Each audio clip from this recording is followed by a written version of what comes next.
Before this video ends, something inside you will shift, and if you truly understand it, you may never feel unlucky again for the rest of your life. Because what you're about to hear isn't motivation. It's a law most people unknowingly use against themselves every single day. You are luckier than you think. Imagine for a moment that you are the luckiest person who has ever lived.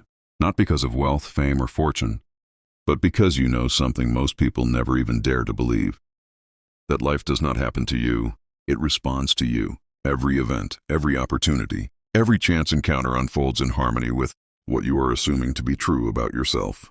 The world isn't a chaotic, indifferent machine. It's a mirror reflecting back the assumptions you carry in silence. To act as if you are the luckiest person in the world is not about pretending or faking. It is about entering the secret place within you where reality begins, not in the outside world, but in your own imagination. When you assume you are lucky, you awaken to a deeper law that governs the unseen. Luck to the world is randomness, but to the awakened mind, luck is the evidence of alignment between inner belief and outer experience. Chapter 2. The Power of Assumption. Begin within. There is a secret place within every human being where the script of life is written, not by fate or accident, but by the quiet power of assumption. Beneath the surface illusion, a spiritual law operates with absolute precision. Whatever you assume to be true consistently and with feeling must eventually become your experience.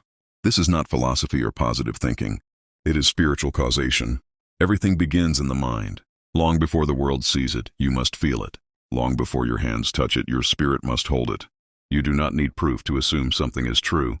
You only need to accept it in your imagination. The world is not resisting you. It is responding to you. The moment you begin to dwell in the state of being favored, blessed and divinely lucky, you awaken the law of reflection, and life must yield to the new truth you've accepted. Chapter 3. Imagine it real, living in the end. To live from the end is to occupy, in your mind and emotions, the state of already having what you desire. Most people live toward their goals, waiting for the world to change before they feel differently. But the spiritual truth is that you are not waiting on life. Life is waiting on you. When you live from the end, you no longer ask, "How do I get there?" Instead, you dwell in the place where it is already done. Feel the freedom first. Feel the love first. Feel the success first. When you live in the feeling of your desire fulfilled without contradiction or doubt, you are in alignment and the world must catch up. The unseen comes first, always. Every visible result in your life began in the invisible realm of thought and feeling. Chapter 4. Aligning thoughts with the identity of luck. Alignment is when your thoughts, emotions, and expectations all move in the same direction. When you walk in alignment, your steps are guided, not by external forces, but by the quiet power of your own assumption. You meet the right people at the right time, and opportunities flow effortlessly. This alignment requires spiritual discipline. You must train yourself to remain in the state of the wish fulfilled, even when appearances suggest otherwise. You must choose to feel lucky before there is evidence and walk with your head high when circumstances still look low. Your inner alignment becomes the mold through which the outer world takes shape. Chapter 5. Repeating the feeling of being lucky. Gratitude in its most sacred form is not a reaction to what has already occurred. It is a declaration of trust in what is yet unseen. Most people wait for the gift before they say thank you. But gratitude is meant to create the miracle, not just follow it. To thank life before there is any sign of movement is an act of courage and a demonstration of faith. The moment gratitude is felt, the energy of lack dissolves. You are no longer longing. You are receiving. This inner thanksgiving becomes a magnet that pulls the invisible into the visible. Even if others question your certainty, stay firm in your inner knowing. Life cannot withhold what you have already claimed in faith. Chapter 6. Inner world creates outer circumstances. The world bends to meet the self-image you hold. It cannot do otherwise. It must obey the command given through your sustained assumption. What the world calls luck is simply the fruit of what you have believed in your private moments, the times you sat in silence and imagined a new outcome or refused to accept defeat. Begin today. Step into the feeling of already having what you desire. Let your body relax into that truth and let your emotions affirm it. Carry that state with you like a hidden treasure. The end is not something you wait for. It is something you live from. And in doing so, you bring it into being. When the sound of your inner world matches the rhythm of divine favor, life sings in your favor. Ideas are born. Solutions appear. Because you are no longer sending out the signal of desperation. You are sending out the frequency of fulfillment. And like a track slate, the world must mirror back what you are consistently emitting. This is not emotional manipulation. It is spiritual principle. Gratitude in advance is the language of creation. It tells the unseen realm, I trust you. It tells your body, we are safe. It tells your mind there is no reason to fear. And with that, you step into a dimension of peace that no external condition can shake. Even in the face of contradiction, gratitude is the anchor. When nothing makes sense, when delays stretch on, when doors seem shut tight, gratitude is the light that keeps you aligned with the truth. It refuses to surrender to appearances. It sees through them. It knows that everything happening now is only temporary, but what is real is eternal and unshaken. And as you continue to give thanks as you bless the process, the path reveals itself step by step, piece by piece. And when the manifestation arrives, when the dream unfolds and the door opens, it will feel familiar, not because you've been there before in the physical, but because you've already visited it 1,000 times in your heart. You've already walked those halls in your imagination. You've already breathed in the air of that new reality. And every time you gave thanks, you brought it closer until it could no longer remain unseen. This is the quiet power of gratitude in advance. It works in silence. It moves mountains that eyes cannot see. It prepares your heart to receive what your mind still questions. It bridges the gap between faith and form. And every time you say thank you, even in the absence of visible proof, you are proving to the universe that you are ready, that you trust, that you are aligned, that you believe the best is not only possible, and from that place, all things are possible. Your state of being is not just how you feel in a given moment. It is the silent force that shapes the world around you. It is the vibration you carry, the invisible energy that you bring into every situation, every room, every interaction. While most people are obsessed with the external, trying to fix circumstances, manage outcomes, or control what others do, the wise understand that everything begins within. Your state draws your circumstances. Not occasionally, not sometimes, always. The world is not happening to you. It is responding to the tone you set internally. If you walk through life in a state of fear, everything you encounter will reflect back the energy of fear. If you carry the energy of being unlucky, overlooked, or forgotten, you will encounter situations that confirm those very beliefs. But the moment you shift your internal state to one of favor, abundance, worthiness, and peace, the world must bend to mirror that shift. It cannot resist it. It must obey the law of reflection. Chapter 7. Life mirrors your beliefs. This law is not philosophical. It is practical. Look around you. The patterns in your life, the repetitive outcomes, the tone of your relationships, the way money flows or doesn't flow, the opportunities that appear or seem to stay far away, all of these are mirrors. They are feedback loops showing you what state of consciousness you are consistently occupying. The world is not judging you. It's simply following your lead, and it will follow your lead more faithfully than even you realize. It does not bring you what you want. It brings you who you are. That is why it's not enough to say affirmations or visualize for a few minutes and then go back to old habits of thinking. Your dominant state is what speaks the loudest. Your dominant state is what gets answered. If you say, I am the luckiest person in the world, but internally you still feel defeated, still expect rejection, still brace yourself for disappointment, your words are drowned out by your state. The universe hears what you are being, not what you are saying. This is why true transformation is not just about changing what you think. It's about changing what you believe, what you expect, and what you feel to be the norm. When you shift your internal norm, when feeling blessed becomes more natural than feeling cursed, when expecting favor feels easier than expecting failure, you have shifted your state, and from there your life begins to change. Think of your state as the thermostat of your reality. If your inner setting is low, low self-worth, low expectation, low belief in what is possible, then no matter how much effort you put in, you will keep attracting situations that match that temperature. But when you turn it up, when you begin to raise your expectation, expand your vision, feel worthy of greatness, and believe that life supports you, everything begins to rearrange. Not instantly, not all at once, but faithfully. And as long as you remain in that higher state, life has no choice but to match it. Chapter 8. Planting the seed of luck in consciousness. The world you see is only a reflection of your inner state.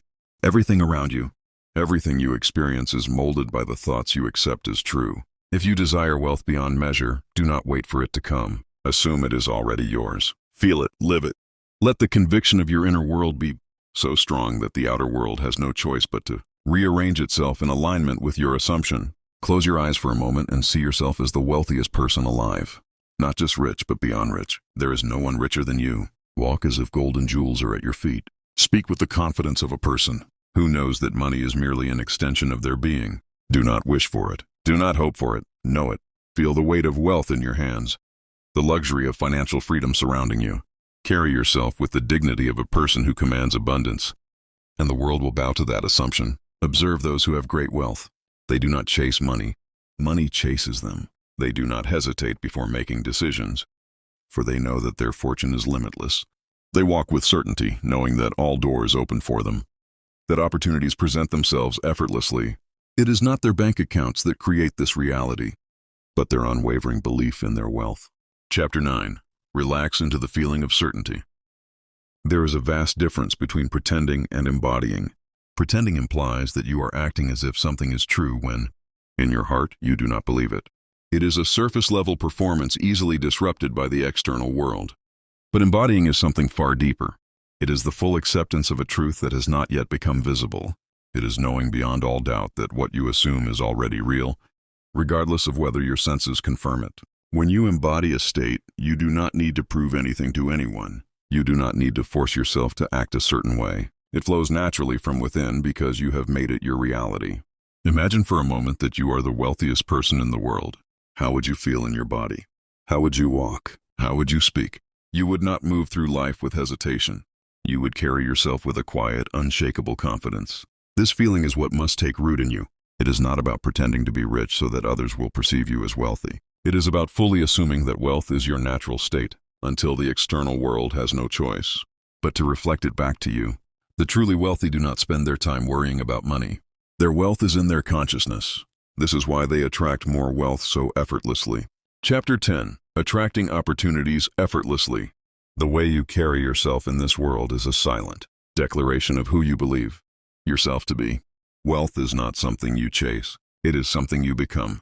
And once you become it, the world has no choice but to respond in kind. Look around you now. Everything you have, everything you experience is the result of past assumptions. If you are not where you want to be financially, it is not because you are incapable. It is simply because you have held on to an inner state that does not align with wealth. But the past holds no power over you. The only thing that matters is what you assume in this moment. Choose to embody wealth right now. Claim it as your own without hesitation. Do not wait for evidence. Do not look to your bank account to confirm whether this is working. True power lies in assuming a reality before it becomes visible. When you hold firm to the belief that you are already rich, when you refuse to entertain any thought of lack, you move through the world with certainty. You do not need permission. You simply need to accept it fully within yourself. And as you do, everything else will take care of itself. इस script के बाकी हिस्सा को भी मैंने बिना किसी time stamps और नंबर्स के मुकम्मल फॉर्मेट में यहाँ लिख दिया है. Chapter 11. Becoming the vibration of fortunate. Your actions must align with this belief, not through forced effort, but through natural embodiment. A wealthy person does not hoard money out of fear of losing it. They trust that there is always more. A wealthy person does not hesitate when making decisions. They act with confidence. A wealthy person does not waste energy worrying about financial struggles because they do not identify with lack.